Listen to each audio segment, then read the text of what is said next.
demədim ona dəvətnaməni vermə. Görmürsən xəstədir o. Ver bura. Get. Demədim sənə get.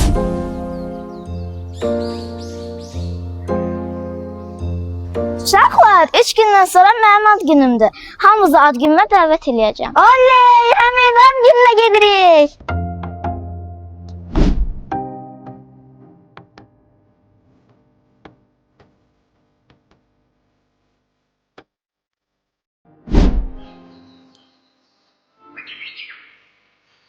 Uşaqlar, dəvətnamələrim hazırdır.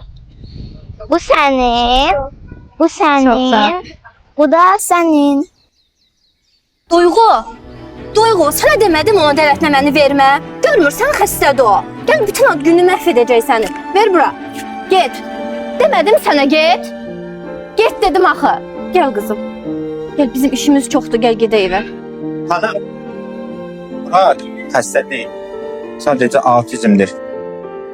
Xəstə dediyiniz bu uşaq bu şəkli çəkib ki, Duyğuya ad günündə hədiyyə etsin. Xəstə olan o uşaqlar deyil, bu düşüncə tərzidir. Uşaqlarınızı onlardan uzaqlaşdıraraq onları təkləşdirirsiniz. Halbuki birlikdə böyüyərək paylaşmağı, empati qurmağı, bir-birinin fərqliliklərini qəbul etməyi öyrənirlər.